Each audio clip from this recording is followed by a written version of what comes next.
उन्होंने ये कहा है कि पहले भी जो उनके विधायक थे उनको पेशकश की गई थी कि कई करोड़ रुपए आप लीजिए और हमारी पार्टी में आकर शामिल हो जाइए। वहीं जिस तरह का ये मामला इसमें कहा जा रहा है कि 25-25 करोड़ रुपए ऑफर किए गए लगभग 7 विधायकों को कि आप बीजेपी में शामिल हो जाइए। लेकिन समझ से परे ये वाली बात है कि अगर 7 विधायक आप शामिल भी करना चाहते हो तो इससे सरकार के ऊपर क्या असर पड़ने वाला है, क्योंकि कहीं दिखाई देता है कि दाल में कुछ तो यहाँ पर काला है कि अगर आप इतना अपने आप को भला मानते हैं तो क्यों इन सब चीज़ों का जवाब आप देते हुए नजर नहीं आ रहे। लगातार इसी बात पर यहाँ पर सक जाता है और लगातार हमने देखा है कि किस तरीके से चुनावों के समय भी हमने ईडी को काम करते हुए देखा है। तो दोनों तरफ ये बात जाती है कि एक तरफ अरविंद केजरीवाल यहाँ पर गुनहगार हो सकते हैं, दूसरी तरफ अगर वो बेगुनाह है तो सबूत क्यों नहीं देते, और तीसरी तरफ यहाँ पर ये भी देखा जा रहा है कि अगर यहाँ पर चुनाव है तभी ईडी सक्रिय क्यों होती है। और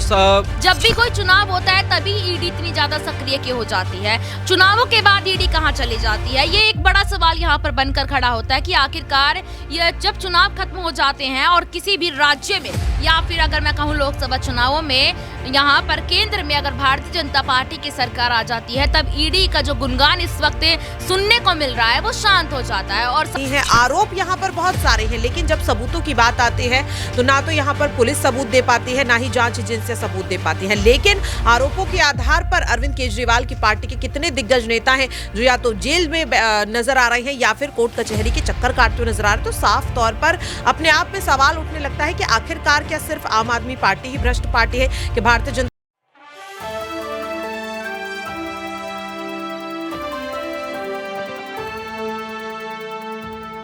नमस्कार, आप देख रहे हैं नेक्स्ट 9 न्यूज पॉलिटिकल बाइट। मैं हूं आपके साथ आकाश त्रिवेदी। केजरीवाल की मुसीबतें कम होने का नाम ही नहीं लेती, एक के बाद एक नई मुसीबत केजरीवाल के पीछे पड़ जाती है। पहले ईडी तो अब सीबीआई, मानो ऐसे पीछे पड़ी है जैसे चूहे के पीछे बिल्ली पड़ी हो। बता दें कि अरविंद केजरीवाल ईडी की चपेट में थे और अब सीबीआई की चपेट पर आ गए। बीजेपी के खिलाफ बोलते हैं तो शायद बीजेपी को यह बातें रास नहीं आती और शायद यही बातें सीबीआई और ईडी को भी रास नहीं आती। लिहाजा अरविंद केजरीवाल के विधायक वाले बयान को लेकर अब उन पर पूरी तरह से गाद गिर गई है। अरविंद केजरीवाल खुद तो डूबे, यहाँ पर अतिशी सिंह को भी ले डूबे, ऐसी भी बातें लगातार चल रही हैं। ऐसे तमाम सवाल लगातार उठ रहे हैं और ऐसे ही सवालों के जवाब जानने के लिए हम अपने न्यूज रूम पर मौजूद हैं। हमारे साथ अमन सर मौजूद है। सर, मेरा सबसे पहला सवाल आपसे रहेगा, जिस प्रकार से अरविंद केजरीवाल लगातार एक के बाद एक आरोप पर फंस रहे हैं, कभी ईडी की कार्यवाही को नदारद करते हैं तो फंसते हैं और अब सीबीआई की जांच पर यहां पर वो फंस गए। बताया गया कि 25 विधायकों वाले मामले पर जिस तरह से उन्होंने बताया कि बीजेपी 25-25 करोड़ रुपए दे रही है हमारे विधायकों को खरीदने के लिए, और ऐसे में अब जब वो फंस गए तो उस बात का जवाब उनके पास नहीं।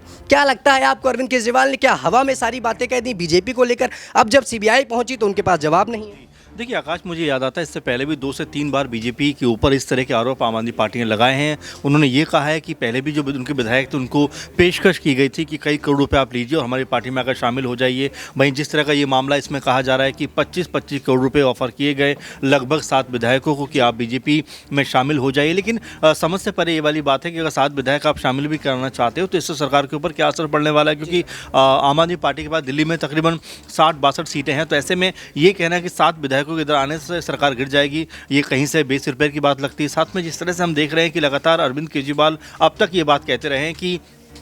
जो ईडी आरोप लगाती है लेकिन सबूत नहीं देती, तो वही बात अब वो भी करते हुए नजर आ रहे हैं कि 25-25 करोड़ रुपए का आरोप तो लगा रहे हैं लेकिन सबूत के नाम पर जब उनसे बात होती है तो उनके पास कुछ नहीं निकलता और ना ही वो सामने पेश होने का जो लगातार देखा जा रहा है, चाहे ईडी हो या फिर क्राइम ब्रांच हो या और भी तमाम जो एजेंसियाँ उनके सामने पेश होना ही नहीं चाहते। तो इसको लेकर लगातार जो बीजेपी है वो भी सवाल खड़े कर रही है कि आखिर जब अरविंद केजरीवाल इतना ईमानदार हैं और अपने ईमानदारी होने का लगातार जो है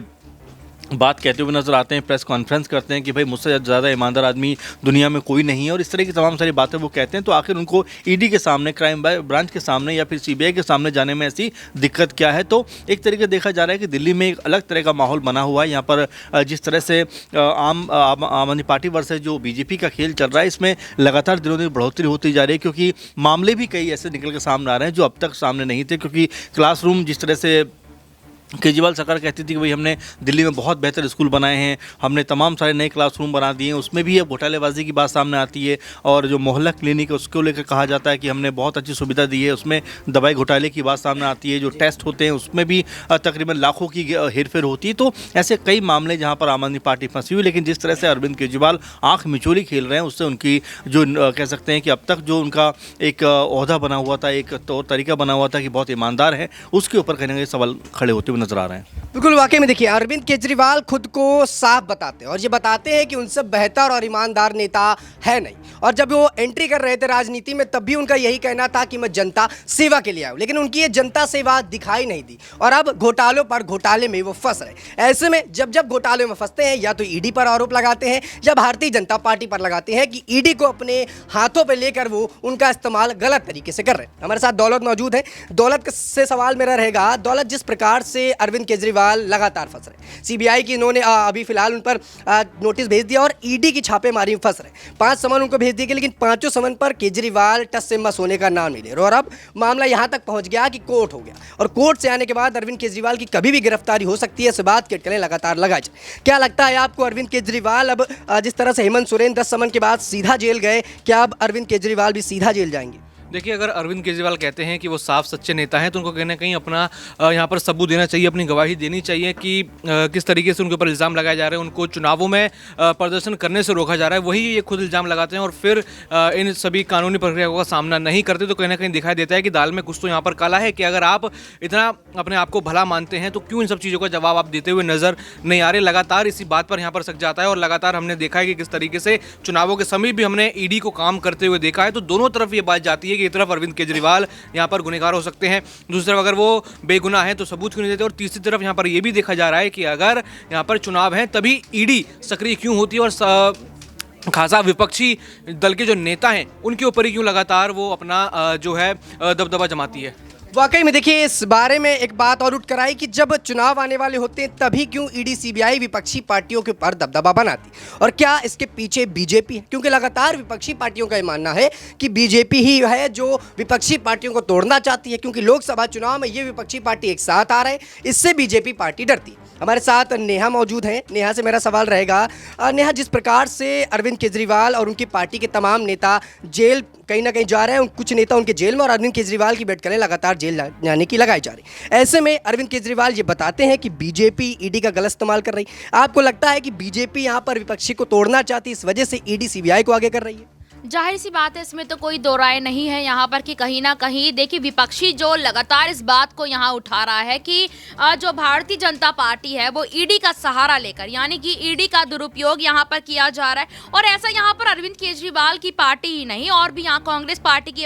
अगर बात की जाए, आपने देखा होगा कि मध्य प्रदेश में अगर मैं बात करूँ यहाँ पर कांग्रेस नेता दिग्विजय सिंह की, लगातार वो ईडी पर हमला करते हैं। लगातार वो यहाँ ये सवाल कर रहे हैं कि लोकसभा का चुनाव यहाँ पर देखा जाए तो कहीं ना कहीं वो ईवीएम के मुद्दे को भी बार बार यहाँ छेड़ते हैं, ईडी का भी जिक्र यहाँ पर करते हैं। तो देखिए कहीं ना कहीं यहाँ पर विपक्षी दल अगर इस बात को कह रहे हैं, इस वक्त 2 मुद्दे इस वक्त पकड़े हुए हैं विपक्षी ने यहाँ पर, एक तरफ ईवीएम है तो दूसरी तरफ यहाँ ईडी है। रही बात, देखिए आप यहाँ झारखंड की बात कीजिए कि जो झारखंड के मुख्यमंत्री हैं हेमंत सोरेन, उनको 9 बार समन यहाँ पहुंचे। बात करूं मैं जब विधानसभा का चुनाव था छत्तीसगढ़ का, राजस्थान में भी यहाँ अशोक गहलोत के बेटे के पास ईडी का समन यहाँ पहुंचा था, और छत्तीसगढ़ में भी आपने देखा था छत्तीसगढ़ के मुख्यमंत्री के पास भी यहाँ घोटाले को लेकर, महादेव बैटिंग ऐप घोटाले को लेकर उनके पास भी समन यहाँ पहुंचा था। जब भी कोई चुनाव होता है तभी ईडी इतनी ज्यादा सक्रिय क्यों हो जाती है, चुनावों के बाद ईडी कहां चली जाती है, ये एक बड़ा सवाल यहाँ पर बनकर खड़ा होता है कि आखिरकार ये जब चुनाव खत्म हो जाते हैं और किसी भी राज्य में या फिर अगर मैं कहूँ लोकसभा चुनावों में यहाँ पर केंद्र में अगर भारतीय जनता पार्टी की सरकार आ जाती है, तब ईडी का जो गुणगान इस वक्त सुनने को मिल रहा है वो शांत हो जाता है और सारे घोटाले इधर उधर रफा दफा होते नजर आते हैं। बिल्कुल, वाकई में देखिए एक बार फिर से मुद्दा उठने लगा ईवीएम का, और लगातार चुनाव से पहले ईवीएम का मुद्दा उठना लाजमी है। जब जब चुनाव आते हैं ईवीएम पर सवाल उठते हैं और कहा जाता है कि बीजेपी पार्टी जानबूझकर ईवीएम से चुनाव करवाती है ताकि उसको हैक कर सके और चुनाव जीत सके। लेकिन इसके बाद सवाल ये उठते हैं कि अगर ऐसा ही है तो कुछ राज्यों पर कांग्रेस क्यों जीतती है, कुछ राज्यों में विपक्षी पार्टी क्यों जीतती है? अगर ईवीएम हैक होता है तो पूरे राज्यों पर बीजेपी को जीतना चाहिए। ऐसे तमाम सवाल लगातार उठते हैं और ऐसे में सवाल ये भी उठता है कि क्या सचमुच बीजेपी पार्टी ऐसा करवा रही है? हमारे साथ प्रज्ञा जी मौजूद है। प्रज्ञा जी से मेरा सवाल रहेगा, प्रज्ञा, जिस प्रकार से ईवीएम को लेकर लगातार धांधली की खबरें आती हैं, बताया जाता है बीजेपी पार्टी यहाँ पर धांधली करती है, और अभी मेयर चुनाव में देखा गया चंडीगढ़ में, वहाँ भी आरोप लगा कि सीटों पर यहाँ पर खेल करती है। क्या लगता है आपको कि सचमुच बीजेपी पार्टी जीतने के लिए इस कदर गिर जाती है कि विपक्ष को तोड़ती है, ईवीएम हैक करा लेती है, और जो बैलेट पेपर का ऑप्शन विपक्ष देती है, क्या उससे चुनाव होने चाहिए? देखिए ईवीएम की अगर बात की जाए तो यहाँ पर साफ तौर पर देखा जा रहा है कि सिर्फ आम आदमी पार्टी ही नहीं, कांग्रेस का भी यही कहना है, सपा का भी यही कहना है, बीएसपी का भी यही कहना है कि अगर ईवीएम की जगह बैलेट पेपर से चुनाव हो तो भारतीय जनता पार्टी लोकसभा चुनाव जीतना तो छोड़िए, यहां पर कहीं ना कहीं पूरी तरह से पस्त होती हुई नजर आएगी। लेकिन सवाल यह है कि बैलेट पेपर से चुनाव करवाना इतना ज्यादा आसान नहीं है। लेकिन इसी चीज को बीजेपी भी कहते हुए नजर आती है कि जिन राज्यों में विपक्षी दलों की सरकार है, जब उनकी जीत होती है तो आखिरकार वो ईवीएम का मुद्दा क्यों नहीं उठाते हैं। तो जाहिर तौर पर हर एक पार्टी अपने फायदे के हिसाब से इन तमाम मुद्दों को इस्तेमाल करती हुई नजर आ रही है। लेकिन जिस तरीके से अरविंद केजरीवाल को लेकर लगातार जांच एजेंसियों का शिकंजा कसता हुआ नजर आ रहा है, और सिर्फ एक दो नहीं, अगर आप देखेंगे तो लगभग मुझे लगता है कि 8 से 9 घोटाले इस वक्त अरविंद केजरीवाल और उनके नेताओं पर लगातार चल रही हैं। आरोप यहां पर बहुत सारे हैं, लेकिन जब सबूतों की बात आती है तो ना तो यहां पर पुलिस सबूत दे पाती है, ना ही जांच एजेंसियां सबूत दे पाती हैं। लेकिन आरोपों के आधार पर अरविंद केजरीवाल की पार्टी के कितने दिग्गज नेता हैं जो या तो जेल में नजर आ रहे हैं या फिर कोर्ट कचहरी के चक्कर काटते हुए नजर आ रहे हैं, तो साफ तौर पर अपने आप में सवाल उठने लगता है कि आखिरकार क्या सिर्फ आम आदमी पार्टी ही भ्रष्ट पार्टी है, कि भारतीय जनता पार्टी के नेता जो हैं वो पूरी तरह से दूध के धुले हुए हैं, क्या उनके खिलाफ कोई घोटाले नहीं है। लेकिन क्या जांच एजेंसियां उनके घर जाती है, उनके घर जाकर छापेमारी करती है? तो ऐसे में आकाश साफ तौर पर सवाल उठने लाजमी हो जाते हैं। बिल्कुल, वाकई में देखिए अरविंद केजरीवाल का ये मानना है कि बीजेपी पार्टी क्या पूरी तरह साफ है, और ये बात ना सिर्फ केजरीवाल बल्कि विपक्षी पार्टी के तमाम नेता बताते हैं कि खुद बीजेपी के अंदर घोटाले हैं, लेकिन बीजेपी उनको उजागर करने से पहले ही दबा देती है और विपक्ष की कमजोरियों को, विपक्ष के घोटालों को यहाँ पर उजागर करने की कोशिश की जाती है, और इसके लिए बीजेपी पार्टी ईडी सीबीआई को आगे करती है। फिलहाल ईडी सीबीआई दोनों यहाँ पर अरविंद केजरीवाल के पीछे पड़ गई हैं, और इस पूरे मुद्दे पर आतिशी भी कहीं ना कहीं लपेटे पे आ गए, और आतिशी के घर पर भी यहां पर अब सीबीआई पहुंच चुकी। दर्शकों, अब देखना ही होगा जिस प्रकार से अरविंद केजरीवाल, आतिशी और आम आदमी पार्टी के तमाम नेता ईडी सीबीआई की रडार पर, क्या आने वाले समय में आतिशी भी यहां पर जेल जाती नजर आएंगे, और क्या अरविंद केजरीवाल को भी अब सीधा जेल होगी। इस पूरे मुद्दे पर आप अपनी क्या राय रखते हैं नीचे कमेंट सेक्शन में हमें जरूर बताइएगा। फिलहाल के लिए इतना ही। देश दुनिया की तमाम खबरों से जुड़े रहने के लिए आप देखते रहिए नेक्स्ट न्यूज़ पॉलिटिकल बाइट।